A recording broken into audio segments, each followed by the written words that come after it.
오늘은 여호수아 강의 9번째 시간으로 본문 말씀을 중심으로 여호수아의 요청, 이런 제목으로 좀 말씀을 듣겠습니다. 여러분, 비전이라는 것은 한 개인에게, 그러니까 하나님의 것인데, 이 하나님의 것을 우리를 통해서 이루시기를 원하세요. 그래서 하나님의 이 비전이 때때로 개인에게 주는 비전도 있고, 가정에 주는 비전도 있고, 공동체에 주시는 비전도 있어요. 사실 그런 의미에서 보면은 오늘 이 여호수아가 받아든 비전은 사실 개인의 비전은 아니었어요. 가정의 비전도 아니었어요. 누구에게 주시는 비전이었고, 그렇죠. 공동체, 이 출애굽 백성, 특별히 가나안 정복을 앞에 두고 있는 정복 백성들에게 주시는 비전이었어요. 그래서 이거는 엄밀한 의미에서 여호수아 개인의 것이 아니고 누구의 것이고, 그렇죠. 이 신앙 공동체, 이 출애굽 공동체의 비전입니다. 그런데 참 신기한 것이 이 여호수아가 이 공동체의 비전을 받아들고 자신의 것도 아니라고요. 이 공동체의 비전을 이루기 위해서 달려갔더니 끄트머리 갔더니 그 비전이 개인의 비전이 되고 가정의 비전이 되더라는 거예요. 아멘이세요? 나중에 한번 살펴볼 거예요. 나와 우리 집은 누구만 섬기겠다. 여호와만 그것이 나중에 그의 비전이 되어버립니다. 여호와만 섬깁니다. 나와 내 가정. 분명히 하나님은 공동체에게 비전을 주셨는데 그 공동체가 비전을 받아들고 부지런히 달려간 그 길의 끝에는 가정, 개인의 비전이 되더라는 거예요. 오늘 그런 의미에서 이제 오늘부터, 지난주부터 본격적으로 이 공동체의 비전을 이루기 위한 여호수아의 움직임이 시작이 됩니다. 지난주에는 사흘 만에 가겠다, 생략을 준비하라, 그래서 어떤 명령을 하고 선포했어요. 자, 오늘은 르벤, 갓, 므낫세 반지파, 전체가 아니고 반지파를 딱 불러다가 이들에게 한 가지 요청을 합니다. 그 한 가지 요청이 무엇이었는지, 그리고 그 요청을 이루어 갔을 때 죄송합니다. 그 요청을 하고 그 요청이 가지고 있는 의미가 무엇인지 오늘 이 부분에 대해서 말씀을 듣도록 하겠습니다. 여러분, 국제시장 보셨습니까? 국제시장 보신 분? 아니, 이분들은 영화도 안 보고 어떻게 국제시장을 안 봐? 극장에서는 못 봤어도 어디서는 볼 수 있고, TV에서, 집에서라도, 저도 영화에서, 극장에서는 못 봤어요. 1,000만 관객이라고 하는데 4명 중 1명 이상은 봤다는데 집에서 봤으면은 다 봤을 거예요. 안 보면 간첩. 저도 굉장히 많이 봤어요. 이게 이 명절마다 가족 어떤 이렇게 따뜻한 훈훈한 이야기이기 때문에 그 영화를 텔레비전에서 많이 틀어줬습니다. 저도 제 기억으로 한 서너 번 이상 집에서 봤어요. 서너 번 이상. 전체 다 본 게 서너 번 이상, 짧게 본 거 말고. 그 영화를 보면서 그저 저는 생각하기를, 그 6.25 동란, 그 전쟁 이후에 힘들었던 우리 부모 세대의 이야기구나. 와, 저때 정말 힘들었구나. 저는 이렇게만 생각하고 쑥 지나갔어요. 그런데 한 서너 번 정도 보고 나니까 한 가지 생각이 들더라고요. 여기 주인공이 덕수라는 주인공 이름이 뭐고? 박정민? 황정민. 담임 목사 이름은 뭐고? 황정민이라는 이 배우가 덕수라는 인물을 그려내는데, 이 주인공의 특징이 뭐냐면, 자신이 하고 싶은 것도 많고, 자신이 되고 싶은 것도 많고, 자신이 가고 싶은 것도 참 많았어요. 그런데 한 번도 자기의 평생에 자기를 위한 삶을 살지는 않습니다. 몇 차례 기회가 와요. 어디 해외에 나갈 수 있는, 또 어디 자기의 꿈을 이룰 수 있는 기회가 오는데, 그때마다 자기의 꿈을 이룰 수 있는 기회를 포기하고 누구를 위해서만 살아요? 가족들을 위해서만 삽니다. 평생을 한 번도 자신을 위해 살아본 적이 없는 이 덕수라는 인물이 왜 그렇게 끈질기게, 왜 그렇게 열심히 살았을까? 왜 그렇게 가족들만 위해서, 요즘 젊은 부부들은 아내가 됐어도 남편이 됐어도 나는 나의 삶이 있습니다, 내 꿈을 이룰 겁니다, 막 그러는 시대인데, 어떻게 그때 그 덕수는 자신의 꿈도 있다고요, 자신의 꿈을 이룰 수 있는 기회도 왔다고요, 그럼에도 불구하고 자신의 꿈을 이루는 게 아니라 가족을 위해서만 삽니다. 어떻게 이럴 수 있었을까? 그 해답은 영화 초반부에 나오죠. 그 영화 초반부에 이렇게 보면 전쟁이 일어납니다. 피난을 하려고 사람들이 막 아마 거기가 흥남철수 때를 이제 배경으로 하고 있는 것 같아요. 막 내려옵니다. 그런데 사람들이 배를 타려고 그 밧줄을 부여잡고 막 올라가요. 그때 이 덕수 일가도 그 밧줄을 타고 배에 올라갑니다. 그때 올라갈 때 덕수의 어린 덕수의 등에 누가 업혀 있었죠? 막순이, 말순이가 아니고 막순이. 아기를, 여동생, 막내, 막순이를 등에 업고 막 쭉 타고 올라갑니다. 근데 배에 딱 올라가서 이렇게 보니까 있던 게 없어.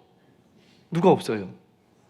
등에 있던 막순이가 없어져서 펑펑 울면서 우리 막순이 잃어버렸다고, 큰일 났다고. 그때 아버지가 덕수야 걱정하지 마. 내가 지금 가갖고 네 동생 막순이 내가 찾아올 테니까 너 걱정하지 마. 그런데 너 내가 가족들한테 내가 돌아올 때까지 너는 그때까지 가족을 잘 돌봐야 돼. 너가 장남인데 너밖에 없어. 너 가족을 엄마 잘 모시고 잘 돌봐야 돼. 그렇게 그 배 위에서 찰나의 그 순간에 아버지와 덕수가 약속을 합니다. 그러면서 덕수가 막 울면서 아버지 꼭 돌아오시라고. 아버지 돌아오실 때까지 내가 꼭 이 가족을 내가 지키겠다. 아버지와 했던 그 찰나의 약속 그거 하나 때문에 덕수는 자신의 삶을 포기하고 끝까지 가족들만 위해서 살게 됩니다. 영화의 맨 마지막 장면에 이렇게 보면 자녀 손자들이 덕수가 이제 다 늙었어요. 늙어서 거의 이제 죽을 때가 다 돼가는 것 같아요. 다 늙어 있는데 자녀 손들이 이렇게 다 모여서 행복하게 막 명절을 보내는 장면으로 딱 마무리가 됩니다. 그러면서 덕수가 자기 방에 가서 혼자 마음속에 있던 아버지를 떠나보내는 장면이 이렇게 나와요. 그러면서 이 덕수가 이런 대사를 합니다. 이만하면 내 잘했지. 근데 내 진짜 힘들었거든요. 할렐루야. 괜찮아요? 너무 힘들었대요. 그런데 이만하면 내 잘했지.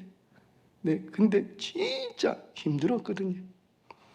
이 대사를 하는데 저는 지금도 그거밖에 기억이 안 나요. 가슴이 퍽퍽하고 뭔가 좀 먹먹하기도 하고. 그래요. 도대체 왜 덕수가 그렇게 가족들만을 위한 삶을 살았을까? 그 힘들고 어려운 시기들을 버티고 견디면서 왜 그렇게 살았을까? 얼마든지 도망갈 수도 있었는데 왜 그랬을까? 바로 아버지와 맺었던 그 흥남철수 때 그 찰나의 약속, 그 아버지와 했던 그 약속을 평생 기억하면서 그 약속을 이루기 위한 삶을 살더라는 거예요. 힘들고 어려울 때마다 그 약속을 기억했던 거지요. 오늘 말씀이 지금 그 이야기입니다. 여호수아가 르우벤, 갓, 므낫세 반지파를 이렇게 불러다가 전쟁을 준비 안 하면서 한 가지 요청을 하게 돼요. 우리 13절 말씀 같이 읽겠습니다. 시작. 여호와의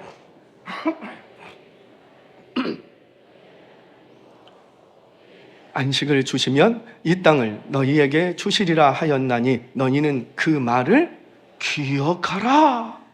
그 말을 기억하라. 모세가 너희에게 했던 말을 기억하라. 이게 무슨 말이냐면 너 기억나니? 모세가 살아있을 때 너희들 모세 앞에서 했던 그 약속 하나 있지? 그 약속 너 기억하니? 이제 그 약속을 기억하고 지키라는 거예요. 이제 그 약속을 지킬 때가 됐다. 그렇게 말을 합니다.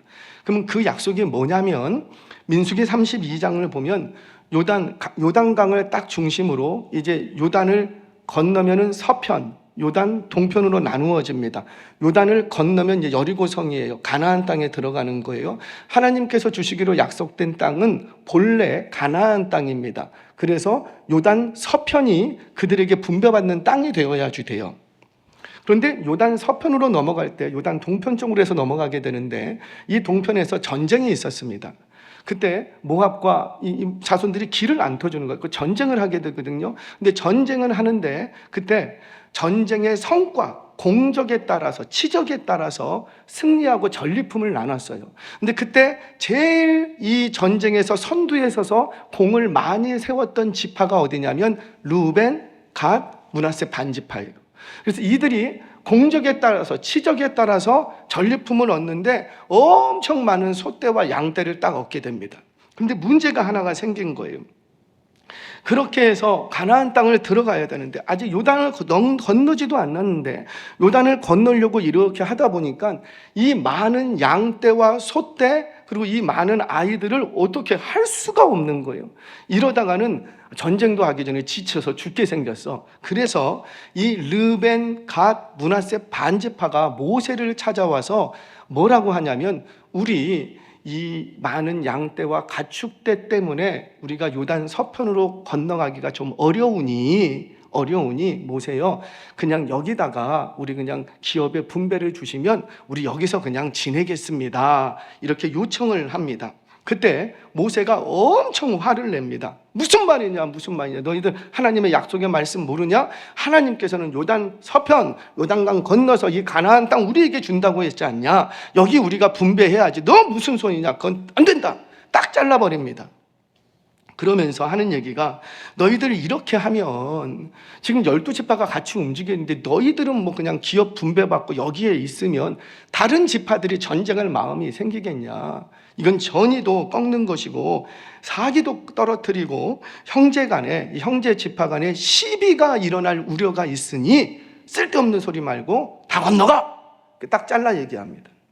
그럼에도 불구하고 이 두 지파가 가만히 보니까 오히려 전쟁하는데 자신들이 걸림돌이 될 것 같아. 그래서 조건부 타협안을 하나 만들어서 모세를 찾아옵니다. 자, 성경 보겠습니다. 그 내용을 민수기 32장 16절에서 19절 같이 읽겠습니다. 시작. 그들이 모세에게 가까이 나와 이르되 우리가 이곳에 우리 가축을 위하여 우리를 짓고 우리 어린 아이들을 위하여 성읍을 건축하고 이 땅에 원주민들이 있으므로 우리 어린 아이들을 견고한 성읍에 거주하게 한 후에 우리는 무장하고 이스라엘 자손을 그곳으로 인도하기까지 그들의 앞에서 가고 이스라엘 자손이 각기 기업을 받기까지 우리 집으로 돌아오지 아니하겠사오며 우리는 요단 이쪽 곧 동쪽에서 기업을 받았사오니 그들과 함께 요단 저쪽에서는 기업을 받지 않겠습니다.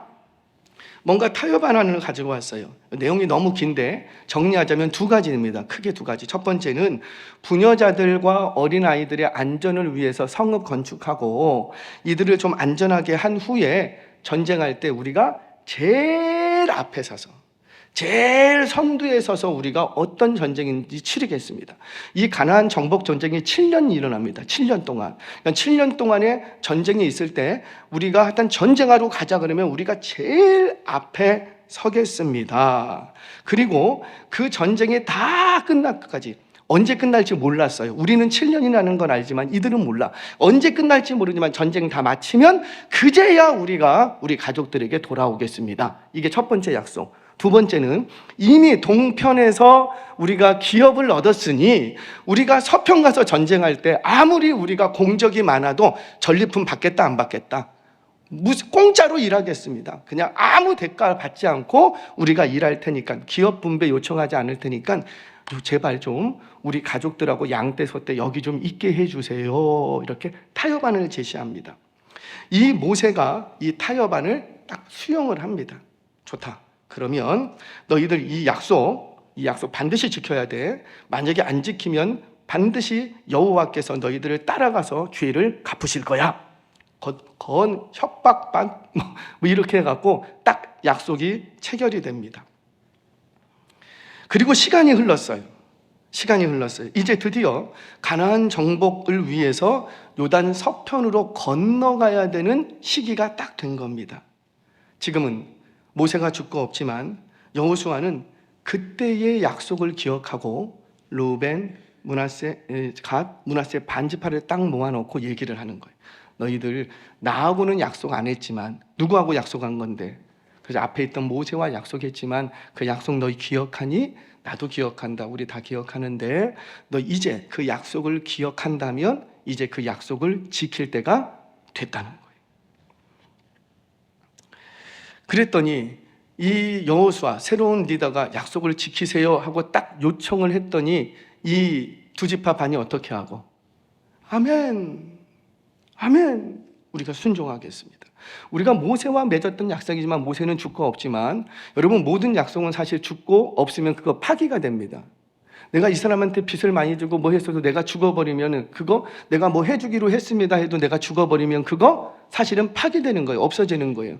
그런데 여호수아는 모세하고 했던 약속에 모세가 죽었지만 여호수아는 이들에게 요청을 하는 거예요. 너희들 그때 약속 기억하니? 그 약속을 기억하고 이제 그 약속을 지켰으면 좋겠다.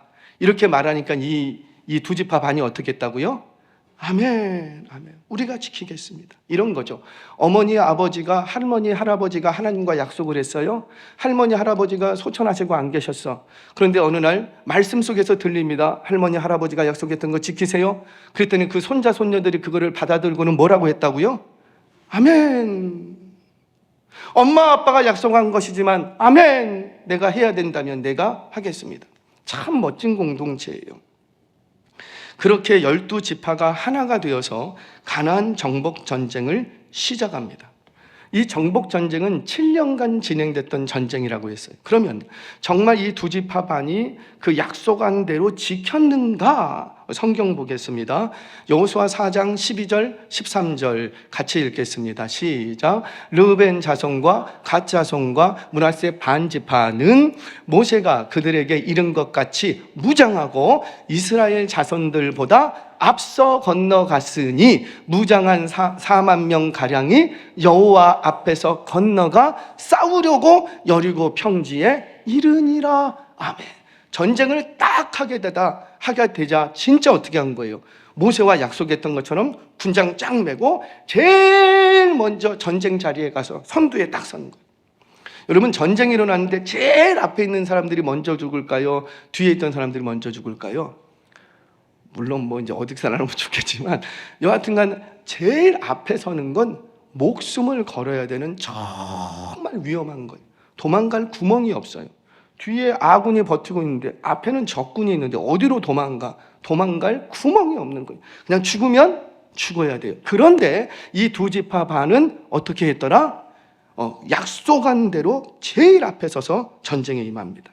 거기다가 또 한번 보죠. 여호수아 22장 3절 4절 정말 전쟁이 끝날 때까지 안 돌아갔는가 보겠습니다. 시작. 오늘까지 날이 오래도록 너희가 너희 형제를 오직 여호와 너희의 하나님 여호와께서 명령하신 그 책임을 지키도다. 이제는 너희의 하나님 여호와께서 이미 말씀하신 대로 너희는 형제에게 안식을 주셨으니 그런즉 이제 너희는 여호와의 종 모세가 요된 저쪽에서 너희에게 준 소유주로 가서 너희의 장막으로 돌아가라. 뭐예요? 모세와 약속한 거지만 여호수아가 요청하자 정말로 제일 앞에 서서 전쟁에 참여했고 7년 동안 얼마나 가족이 보고 싶겠어요.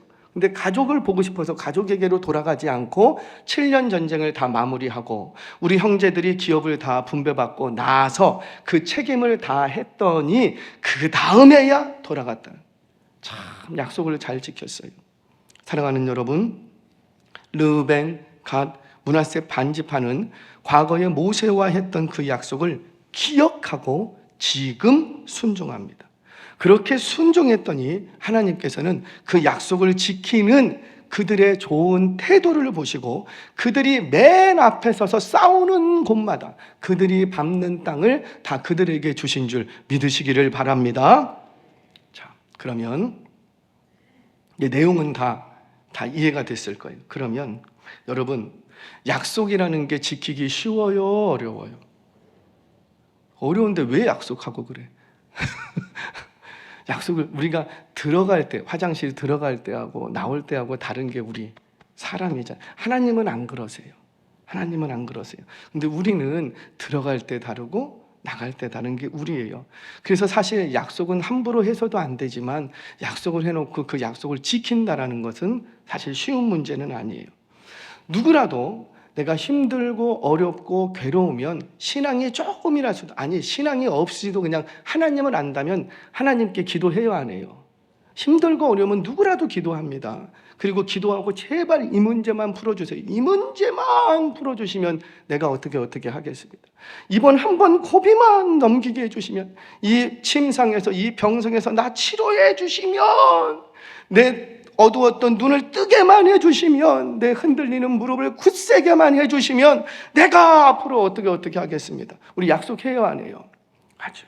못할 게 어딨어. 이 문제만 해결된다면 못할 게 어딨어. 땅이라도 팔아서 우리가 다 하지. 그런데 일이 세월이 흘러서 건강을 회복하고 문제가 해결되고 정말 배고팠던 시절이 뒤로 지나가고 좀 배불러지고 하면 그 약속 지켜요, 안 지켜요? 저도 그랬어요. 저는 하나님 앞에서 목 놓아 울었던 적이 있어요. 아마 저뿐만 여기 계신 대부분이 그럴 거예요. 그때 하나님의 구원에 너무 감격해서 울었어요. 얼마나 하루하루가 정말 죽기보다 싫은 거예요. 너무 싫어요. 너무 싫어요. 너무 싫어요. 저는 힘들고 어렵다는 분이 있으면 제가 함부로 얘기를 못 하겠어요. 왜? 저는 당해보지 않았으니까 그게 얼마나 힘든지 제가 알아요, 몰라요? 알아요. 근데 내가 당해본 거는 나도 알아요. 정말 힘들어요. 술주정뱅이의 아버지, 아무리 열심히 새벽 5시부터 4시부터 밤 10시, 12시까지 일해도 가정의 형편은 나아지는 거 없고 맨날 때려부시고 집어던지고 욕하고 비전이 없고 꿈이 없고 그냥 하루하루 닥치는 대로 살고 너무 싫고 괴로워. 너무 싫고. 근데 그러다가 그날 밤 그 기도원에서 그날 밤에 중학교 2학년이 거기서 하나님을 만나버렸어요. 거기서 하나님을 딱 만나고 보니 지금 상황은 바뀐 게 아무것도 없는데 너무 감사한 거예요. 그런 아버지를 봐도 용서가 되고 마음이 너그러워지고, 왜? 이 땅이 전부가 아니구나. 아버지하고 나하고 함께 이렇게 부딪혀 살아봤자 길게 살아야 20년 30년 할렐루야.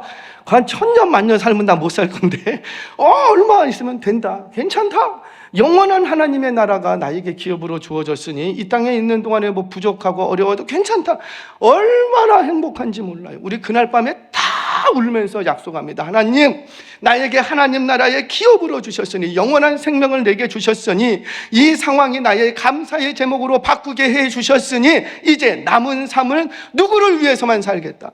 하나님 나라 위하여 살겠습니다. 내가 정말 교회를 위해서 살고 영혼 구원만을 위해서 사고, 내게 뭐 좋은 거 있으면 다 하나님 앞에 드리고, 내 일평생에 내 것을 쌓아놓지 않고 하나님만을 위해서, 하나님 나라를 위해서 제가 그때 결단했던 게 목사가 되겠다고 했어요. 참 함부로 하면 안 돼. 그러면 주둥이가 그냥 나도 몰라. 그냥 나 목사 되겠다고. 나 목사 될 테니 여기서 한번 건져달라고. 그런데 세월을 이렇게 흐르고 나니까 그 약속 지켜요, 못 지켜요? 사랑하는 여러분, 하나님은 우리가 약속을 할 때도, 너가 약속을 할 때도 기뻐하지만 그 약속을 지킬 때 더 기뻐하시는 줄 믿으시기 바랍니다. 이런 거죠. 우리 아이가 요번에 시험을 못 봐서, 왜 못 볼 수밖에 없어? 왜 허구한 날 놀러 다니고 뭐 친구들 만나고 뭐 아이폰하고 핸드폰하고 막 그러고 있으니 무슨 공부가 되겠어요?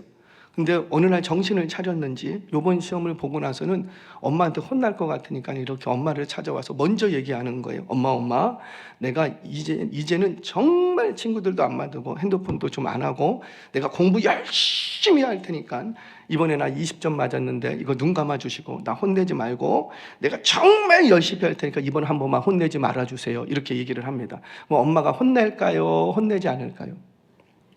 혼내요? 마귀 할멈 같아. 혼낼 수가 없어. 왜? 아들이 공부해도 잘 안 될 거는 알지만 그래도 이 아들이 참 기특해. 이제부터 뭐 하겠다고 약속했으니까 공부 열심히 하겠대. 근데 엄마가 너무 기분이 좋아서 그래도 한번 봐준다. 혼내지 않았어요. 근데 아니 이 아이가 정말 그때부터는 친구도 안 만나고 뭐 동영상도 안 보고 그냥 정말 공부만 열심히 해. 그러면 엄마의 마음이 어때요? 너무 좋은 거예요. 너무 좋은 거예요. 아니 성적은 둘째치고 이 아들이 공부를 열심히 하는 모습을 보면 아들이 대견해. 자, 약속을 할 때도 엄마의 마음이 좋았지만 엄마의 마음이 언제 더 좋다고요? 약속을 지킬 때. 하나님도 그러신다라는 거죠. 우리가 하나님 앞에 은혜를 입었어요. 은혜를 입고 내가 다시는 이전에 행하던 악한 행실 다시는 안 하겠습니다. 나를 이 병석에서 일으켜 주셨으니 내가 다시는 이전에 행하던 악한 습관들을 다시는 안 하고 앞으로 해주신 이 건강 가지고 남은 여생 하나님을 위해서 살겠습니다. 그렇게 서원합니다. 그 서원을 들을 때 우리 하나님은 너무 기쁘신 거네. 옳거니 너 잘 선택했다. 잘했다. 너무 기쁘신 거예요. 그런데 우리 하나님은 약속을 할 때도 기뻐하시지만 그 약속을 진짜 지킬 때 더 기뻐하신다라는 거예요. 정말 그런가 한번 성경을 보겠습니다. 한나의 이야기 잘 아실 거예요. 한나가 사무엘을 낳은 사무엘의 엄마 한나는 아이가 없었어요. 아이가 없어서 그것 때문에 분인나에게 조롱 섞인 말들을 듣고 하니까 이 한나가 막 화가 났어요. 막 분노했어요. 격한 감정이 막 일어나는 거예요. 그런데 한나가 참 잘한 것은 자기 안에 분노의 감정은 일어나는데 그 분노의 감정을 가지고 뭐 하더라? 그렇죠. 쫓아가고 멱살 잡고 분인나 두드려 패는 게 아니라 그냥 기도의 자리에 기도하더라는 거예요. 여러분, 누군가 여러분들을 화나게 하고 분노케 하면 그거 뭐 하라는 사인이에요? 기도하라는 사인이에요. 내게 하나님이 뭔가 요청하시는 게 있나 보다. 기도하라는 사인이에요. 가갖고 한판 하라는 게 아니라 기도하라는 거예요. 이 한나는 그거를 기도 제목으로 바꿉니다. 그리고는 하나님 앞에 엎드려 기도하는 거예요. 자, 한나도 알아. 자신의 몸뚱아리가 아이를 낳을 수 없는 몸이라는 걸 알아. 자기도 알고 남편도 알고 하나님도 아셔. 하나님이 그렇게 하셨기 때문에 하나님도 아셔. 그런데 그럼에도 불구하고 마음이 너무 괴롭고 힘이 드니까 그때부터 뭐 하기 시작하더라? 아이 달라고 기도하는 거예요. 그러면서 한 가지 서원을 합니다. 아이 주시면 어떻게 하겠습니다. 자, 성경 봅니다. 사무엘상 1장 11절 말씀 같이 읽겠습니다. 시작.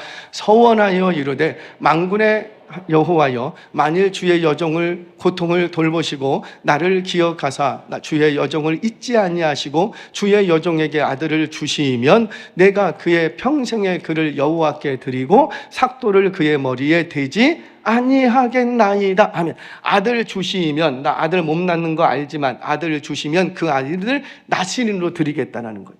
유대인들은 나시린으로 드리는 게 며칠짜리 나시린도 있고 몇 달짜리 나시린도 있고, 예를 들어서 내가 뭐 하게 되면 이렇게 하겠습니다, 할 때까지 이렇게 하겠습니다, 기간을 딱 정할 수도 있고 평생을 드릴 수도 있는 거예요.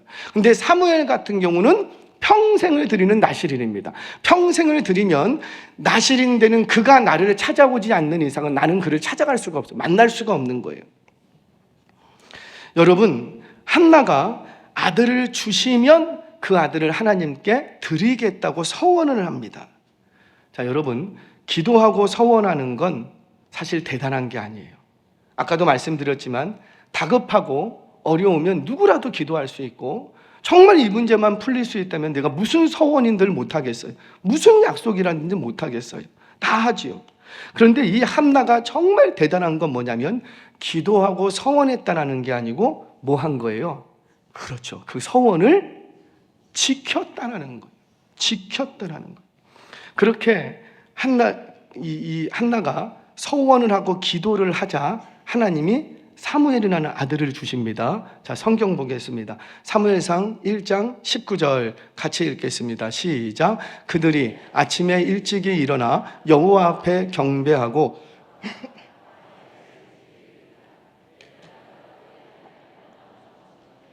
여호와께서 그를 생각하신지라. 자, 사무엘을 하나님께서 주실 때 하나님이 뭘 하셨냐면 여호와께서 그를 뭐 하셨더라? 생각하셨더라. 여기서의 그는 한나를 얘기합니다. 한나 그를 생각하셨더라. 자, 여기서의 생각이라는 말은 자카르라는 말이에요. 자카르라는 말을 제가 종종 얘기하는데, 자카르는 무슨 뜻이냐면 이런 거예요. 자칼. 아니, 칼을 어디서 꺼내요? 그렇죠. 품에서 꺼내는 거예요. 그러니까 자카르라는 건 뭐냐면 이게 내 가슴 속에 들어와 있다라는 거예요.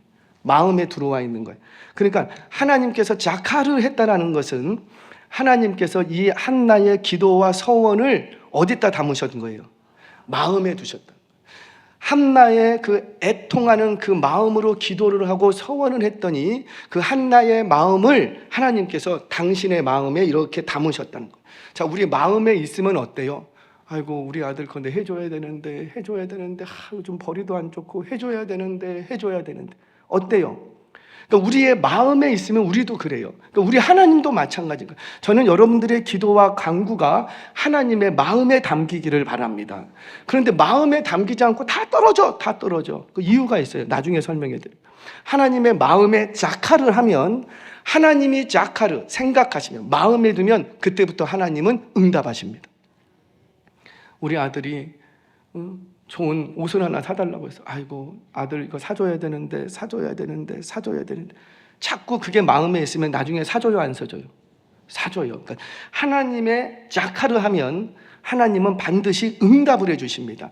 그 한나의 기도가 여호와의 마음에 자카를 하게 되자 하나님께서는 그에게 뭘로 응답해 주셨고, 그렇죠, 사무엘이라는 아들 하나로 응답을 해줬어요. 자, 그러면 이제 다 끝났는가? 끝나지 않았죠. 사실은 이제부터 시작이죠. 아들을 안 주셨으면 한나의 약속이 의미가 없는데, 아들을 주셨기 때문에 그때부터 이제는 누가 이제 책임을 져야 되는 거예요. 그렇죠. 한나와 하나님 사이에 약속이 성립이 된 거예요. 안 주셨으면 약속이 성립이 안 되는데 주셨기 때문에 약속이 성립이 됩니다. 자, 그러면 이 한나는 아들을 얻고 나서부터 그때부터 뭘 하기 시작하냐면 하나님과 맺었던 그 약속을 기억하고 그 약속을 이루기 위한 삶을 시작을 합니다. 자, 어떤 삶인가 보겠습니다. 사무엘상 1장 21절 22절 같이 읽겠습니다. 시작. 그 사람 엘가나와 그의 온 집이 여호와께 매년 제와 서원제를 드리러 올라갈 때마다 오직 한나는 올라가지 아니하고 그의 남편에게 이르되 아이를 젖대거든 내가 그를 데리고 가서 여호와 앞에 뵙게 하고 거기에 영원히 있게 하리다 하니 아멘. 자, 본래 매년제와 서원제가 있을 때마다 올라가야지 돼. 근데 올라가야 되는데 이 한나가 올라가지는 않습니다. 언제까지? 이 아이가 젖대기까지. 어떤 분들은 젖대기까지 아이 주기 아까워서 정 때문에 못 올라갔다 그렇게 얘기하는데 아니에요. 천만에 그런 말씀이 아니라 이 젖대기 시기는 유대인들은 만 3세 이상입니다. 만 3세 이상이면 우리나라 나이로 보통 5세, 6세까지 가요. 왜냐하면 7월부터 새해가 시작이 되기 때문에 우리하고 완전히 달라요. 6개월이 늦어요. 그러다 보니까 만 3세면 우리나라 나이로는 5살 전후가 됩니다. 자, 그러면 5살 전후가 되면 이 아이가 어떻게 하냐면 이제 자기 발로 걷기도 하고 어지가 안 하면은 밥을 혼자서 먹기도 하고 뭐 달라, 이거 싫다, 이거 나쁘다, 이거 좋다 사리 분별을 할 수 있는 나이가 됩니다. 그때 나이가 됐을 때 그때 올려보내는 거예요. 왜 그러는가? 여러분, 이미 이 성전은요, 엘리 제사장을 중심으로 한 이 성전은 경건이라는 게 없어. 성전이 얼마나 타락했는지 그 성전에는 경건이라는 걸 못 봐. 그런데 아이가 나자마자 어릴 때 들여버리면 이 아이가 가치관이 생겨가는데 누구한테 다 배우고? 엘리 제사장! 그러니 경건이라는 걸 알아요, 몰라요? 몰라. 마땅히 아이에게 가르칠 것을 가르치라. 그리하면 늙어도 그것을 떠나지 아니하자. 그러니까 한나는 그걸 알고 있었어. 하나님의 마음을 아니까 지금 어릴 때 올려버리면 경건을 모르는 이 엘리 제사장을 중심으로 배우는 게 영 이상해져. 그래서 한나가 언제까지 안 올리냐면 아이 젖대기까지, 사리 분별을 할 때까지 안 올립니다. 그리고는 뭘 하냐면 엄마가 직접 경건이 무엇인지를 가르치는.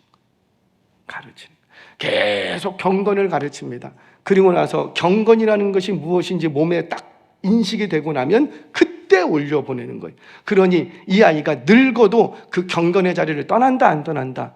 안 떠났더라는 거예요. 이걸 한나가 알고 있었어요. 그래서 정말 이거 하나님이 주신 귀한 건데 귀하게 쓰임 받아야 되는데 하나님 앞에 드릴 때 마구 드리지 않고 드릴 준비를 합니다. 그리고는 딱 정한 기일이 됐을 때 지체하지 않고 드리는 거예요. 지금 뭘 하는 거예요? 이 한나는 하나님과 맺었던 그 서원을 지키려고 무던히 달려가는 거예요. 그리고는 그 약속을 지킵니다. 자, 그러면 이제 끝났는가? 끝나지 않았어요. 약속했고 약속 지켰으면 이제 다 끝났잖아요. 근데 끝나지 않습니다. 이제부터 약속을 지켰더니 그 다음에 하나님의 액션이 옵니다. 자, 성경 봅니다. 사무엘상 2장 21절 같이 한번 읽겠습니다. 시작. 여호와께서 한나를 돌보시사 그로 하여금 임신하여 세 아들과 두 딸을 낳게 하셨고 아이 사무엘은 여호와 앞에서 자라니라. 아멘. 한나와 사무엘이 여기서 끝나요. 자, 보세요. 여기서 여호와께서 한나를 뭐 하셨다라고요? 돌보셨다. 자, 한번 생각해 보세요. 아들이 하나밖에 없는데 이 하나밖에 없는 아들을 하나님께 드렸어요. 그러면 하나님은 이 아이를 돌봐주셔야 돼요? 아니면 한나를 돌봐주셔야 돼요? 아들을 돌봐주셔야지. 그런데 한나를 여호와께서 돌보셨다 이렇게 얘기합니다. 자, 여기서 돌보셨다라는 말은 careful 뭐 이런 의미가 아니에요. 어떤 게 뭐 이렇게 돌봐주다, 뭐 케어하다 이런 뜻이 아니라 전혀 상관없어요. 이 돌보시다라는 말은 무슨 말이냐면 파카드라는 말입니다. 파카드라는 말은 비지트, 영어로 하면 방문하다, 우리말로 하면은 신방하다 이런 뜻이에요. 그러니까 하나님께 마땅히 약속했던 것을 지켰어요. 아니, 약속 지키는 건 마땅한 거 아니에요. 약속을 마땅히 지켜야 될 걸 마땅히 지켰을 뿐인데, 나는 약속을 마땅히 해야 되니까 마땅히 지켰을 뿐인데, 하나님께서는 그 약속을 지키는 것을 보고 내가 구하지 않고 내가 달라고 하지 않고 내가 언제 한나가 하나님 나 찾아와 주세요, 아들 더 주세요 기도한 적 있냐고요? 아무것도 없어. 아무것도 없어. 그저 나는 약속한 것을 지켜야 하기 때문에 지켰을 뿐인데, 하나님은 나의 약속을 지키는 그 모습을 보고 하나님이 두 손 가득 선물 안고 나를 찾아와 주시더라는. 그 찾아오신 선물이 뭐예요? 세 아들과 두 딸. 달라고 안 해서. 본래 사무엘 한 아들은 달라고 했어요. 달라고 해서 얻었지만 세 아들과 두 딸은 달라고 한 적이 없어. 그런데 왜 주시는가? 하나님이 방문해 주시는 거예요. 파카드 하신 거예요. 뿐만이 아니죠. 그 드렸던 사무엘은 하나님께서 직접 책임지십니다. 일평생을 책임지시고 새로운 시대를 여는, 왕정시대와 선지자 시대를 여는 새로운 시대의 리더로 멋지게 쓰시더라는 거예요. 이게 뭐예요? 우리가 하나님과 맺었던 약속, 그거 반드시 지켜야 되는데 마땅히 지킬 것을 지켰을 뿐인데, 우리 하나님은 내가 원하지 않고 요구하지 않았던 큰 선물을 가지고 우리를 찾아와 주신다는 거예요. 뭘 보여줘요? 우리 하나님은 우리가 서원할 때도 기뻐하시지만 그 서원을 갚을 때 더 기뻐하시는 거예요. 그리고는 내가 약속을 하는 순간부터 우리 하나님은 뭘 기다리시냐면, 너 언제 그 약속 지킬래? 언제 그 약속 지킬래? 그 약속을 지키기까지 우리 하나님은 양손에 선물을 가다 준비하고, 너 빨리 지켜. 빨리 지키면은 내가 이 선물 안겨줄게. 이게 우리 하나님 아버지의 마음이라는. 자, 다시 본문으로 돌아와서 여호수아는 이걸 알았어요. 그래서 요청합니다. 너희들 약속했지?